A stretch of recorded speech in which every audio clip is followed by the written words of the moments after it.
이전 영상에서는 뉴스가 왜 매매에 답이 될 수 없는지, 그리고 같은 뉴스가 전혀 다른 결과를 만드는 이유를 정리했습니다. 핵심은 정보를 더 빨리 아는 문제가 아니라 그 정보가 등장하는 시장 위치와 역할을 구분하는 데 있었습니다. 이제는 그 흐름을 한 단계 더 안쪽으로 가져옵니다.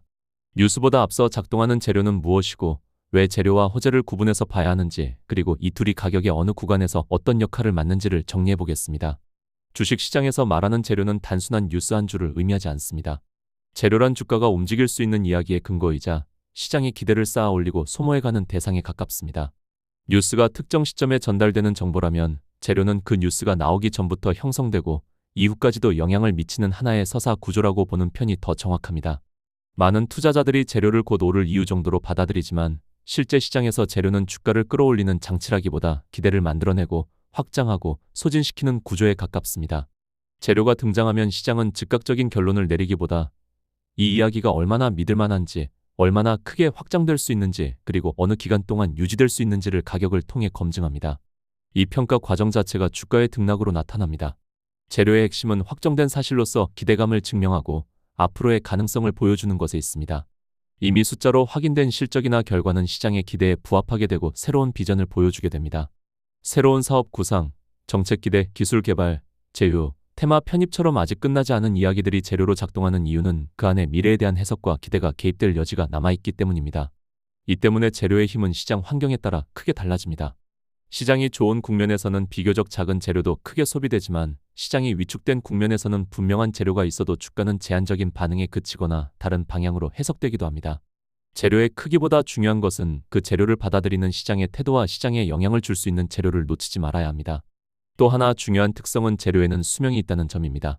재료는 처음 등장했을 때 가장 신선하게 작동하고 시간이 지날수록 시장에 의해 소화됩니다. 기대가 충분히 가격에 반영되면 그 재료는 더 이상 주가를 밀어올리는 동력으로 작동하지 않습니다. 이 시점에서 개인 투자자들은 재료가 여전히 존재한다고 느끼지만 시장은 이미 다음 이야기를 향해 이동해 있는 경우가 많습니다. 재료는 종목의 체급에 따라서도 다르게 작동합니다. 시가총액이 작은 종목은 하나의 재료에도 크게 반응할 수 있지만 규모가 큰 종목은 훨씬 구체적이고 지속 가능한 재료가 필요합니다. 같은 재료라도 어떤 종목에 붙느냐에 따라 반응이 달라지는 이유는 재료의 절대적 힘보다 시장이 요구하는 기대의 크기가 다르기 때문입니다. 결국 주식에서 재료를 본다는 것은 그 내용이 사실인지 아닌지를 따지는 문제가 아니라 지금 이 시장에서 이 이야기가 얼마나 오래, 얼마나 강하게 소비될 수 있는지를 판단하는 일에 가깝습니다. 주식시장에서 재료와 호재는 자주 같은 의미처럼 사용되지만 실제로는 성격과 작동 방식이 분명히 다릅니다. 재료와 호재는 정보의 좋고 나쁨이 아니라 시장에서 맞는 역할과 의도에서 차이가 있습니다. 호재는 사람들의 기대감을 자극하는 요소에 가깝습니다. 아직 결과가 확정되지 않았고 해석과 기대가 열려있는 상태에서 시장 참여자들이 각자의 판단을 덧붙이며 가격을 움직이게 만드는 요소입니다. 그래서 호재는 불확실성을 전제로 작동하고 주가의 변동성을 키우는 방향으로 힘을 발휘하는 경우가 많습니다. 반면 재료는 이미 긍정적인 평가가 어느 정도 정리된 정보에 가깝습니다. 실적 개선, 계약 체결, 정책 확정처럼 사실관계가 비교적 명확하고 추가 해석의 여지가 크지 않은 정보들이 여기에 해당합니다. 재료는 불확실성을 줄여주지만 동시에 기대가 이미 가격에 반영되어 있을 가능성도 함께 높아집니다. 이 때문에 재료는 새로운 상승의 출발점일 수도 있고 기존 흐름을 정리하거나 확인하는 역할로 작동하는 경우도 있습니다. 재료와 호재의 또 다른 차이는 시기에 있습니다. 재료는 주가의 초반 구간에서 힘을 발휘하고 호재는 주가가 어느 정도 움직인 이후에 등장하는 경우가 많습니다. 재료는 주가의 초입에서 강한 상승세를 보여줄 수 있고 중기에는 지속적인 상승세를 이끌 수 있으며 말기에는 재료 소멸이 발생할 수 있습니다.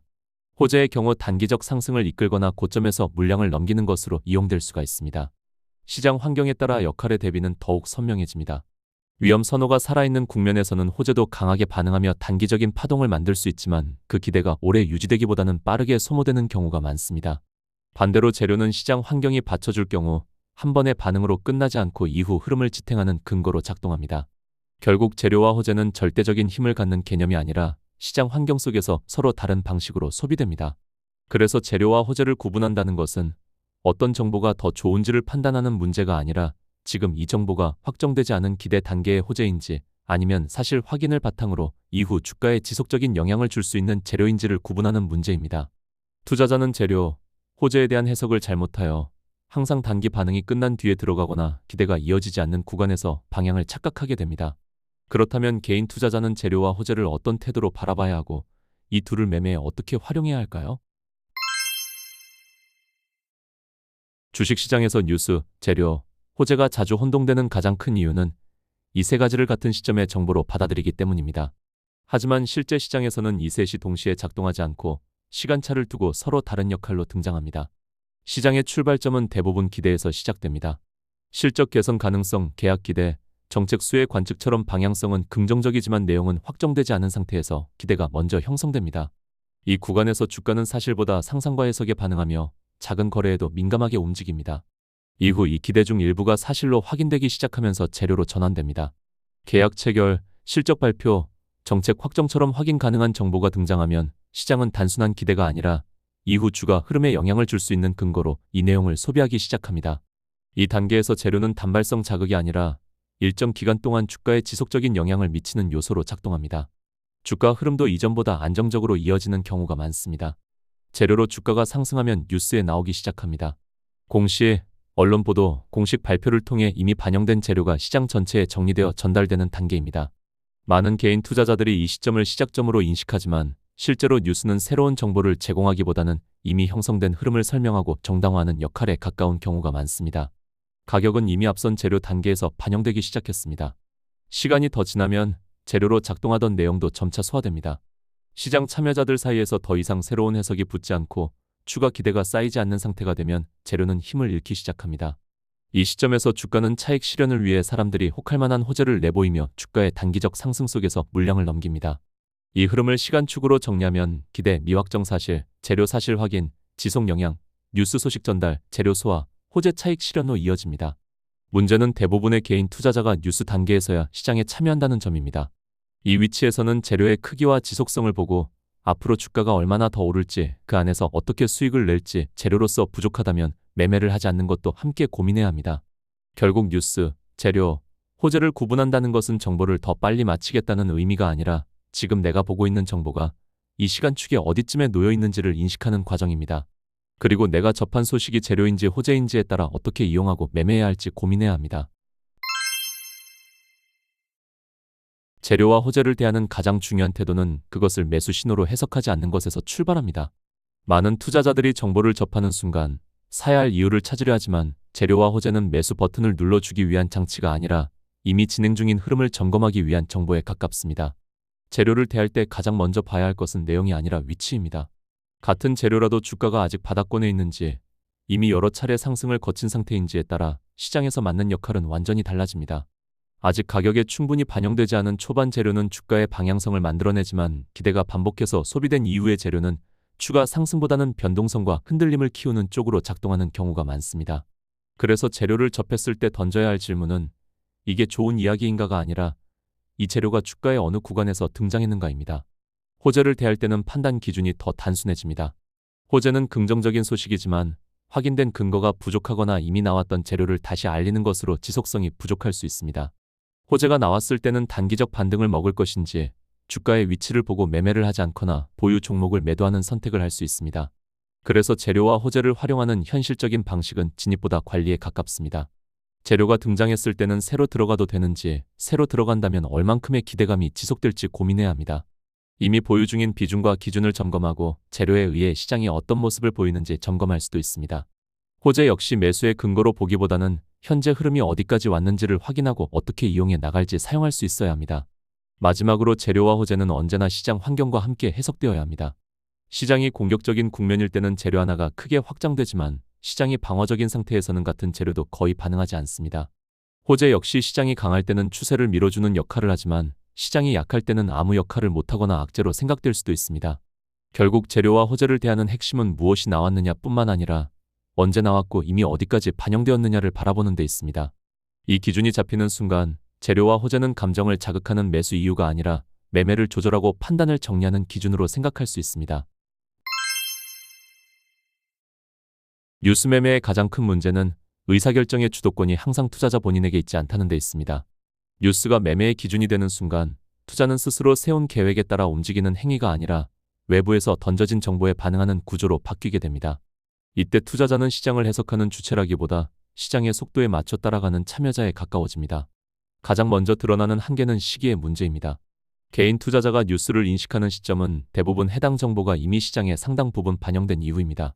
공시나 기사, 속보로 확인되는 뉴스는 최초 정보라기보다 정리된 결과에 가깝고, 이는 이미 그 이전 단계에서 포지션을 잡은 자금이 존재한다는 의미이기도 합니다. 이 구조 안에서 뉴스 매매는 시작부터 불리한 위치에서 출발하게 됩니다. 다음으로 나타나는 문제는 정보와 가격 사이의 괴리입니다. 뉴스 매매를 기준으로 삼으면 좋은 뉴스에는 상승을, 나쁜 뉴스에는 하락을 기대하게 되지만, 실제 시장에서는 뉴스의 내용보다 뉴스가 등장한 시점의 가격 위치와 시장 분위기가 훨씬 더 큰 영향을 미칠 때도 있습니다. 뉴스 중심의 매매는 기준을 세우기 어렵다는 문제도 함께 안고 있습니다. 뉴스는 언제 들어가야 하는지, 어디까지를 기대해야 하는지, 어느 지점에서 정리해야 하는지를 직접적으로 알려주지 않습니다. 결국 매수는 뉴스라는 이유로 이루어지고, 매도는 가격 변동에 대한 불안이나 기대에 따라 즉흥적으로 결정되는 흐름이 반복되기 쉽습니다. 또 하나 놓치기 쉬운 부분은 뉴스의 선택 편향입니다. 투자자는 자신이 이미 보유하고 있거나 관심을 가진 종목과 관련된 뉴스에 더 민감하게 반응하는 경향이 있습니다. 같은 뉴스라도 내 판단에 부합하면 과대 해석하고 불리해 보이면 과도하게 흔들리면서 뉴스는 객관적인 정보가 아니라 기존 판단을 강화하는 희망사항으로 소비되기 쉽습니다. 이러한 뉴스 매매가 반복될수록 매매 빈도는 자연스럽게 늘어납니다. 뉴스는 끊임없이 생성되고 그만큼 매매의 이유도 계속 만들어지기 때문입니다. 이 과정에서 불필요한 진입과 이탈이 늘어나고 거래 비용과 피로도는 누적됩니다. 특히 방향성이 없는 시장에서는 뉴스 매매가 계좌를 서서히 소모시키는 방식으로 작동하는 경우가 많습니다. 가장 근본적인 문제는 뉴스 매매가 시장을 이해하는 능력을 키워주지 못한다는 점입니다. 뉴스는 결과를 설명해 줄 뿐 구조를 설명해 주지는 않습니다. 왜 이 뉴스가 이 시점에 나왔는지, 왜 특정 종목만 반응하는지, 왜 시장 전체는 무덤덤한지에 대한 해석 능력은 시장 흐름과 경험을 통해서만 쌓일 수 있습니다. 결국 뉴스 매매의 문제는 단순히 정보가 늦다는 데 있지 않습니다. 뉴스가 매매의 기준이 되는 순간 판단은 외부로 넘어가고 책임은 감정으로 돌아오는 구조가 만들어진다는 데 있습니다. 뉴스를 본다는 것과 뉴스로 매매한다는 것은 전혀 다른 문제이며, 뉴스를 활용하려면 매매의 이유가 아니라 매매를 조정하는 참고 자료로 다뤄져야 합니다. 재료는 기대가 이어질 수 있는 구간을 만들고, 호재는 그 기대가 어디까지 소비되었는지를 확인하는 지점에 가깝다는 점이 핵심이었습니다. 중요한 것은 재료와 호재가 있느냐 없느냐가 아니라 지금 이 정보가 주가의 어느 위치에서 등장했는지, 그리고 시장이 그 정보를 확장하려는 국면인지 정리하려는 국면인지를 함께 보는 시각입니다. 재료는 진입의 이유가 아니라 보유와 조절을 판단하는 기준으로의 기능으로 보아야 합니다. 다음 영상에서는 이 재료가 얼마나 큰 영향력을 가지는지, 그리고 얼마나 오래 작동할 수 있는지를 기준으로 재료의 크기와 지속성을 정리해 보겠습니다. 이를 통해 재료를 좋은 이야기가 아니라 매매 전략을 설계하는 기준으로 사용하는 방법을 이어가겠습니다. 다음 영상에서 뵙겠습니다. 감사합니다.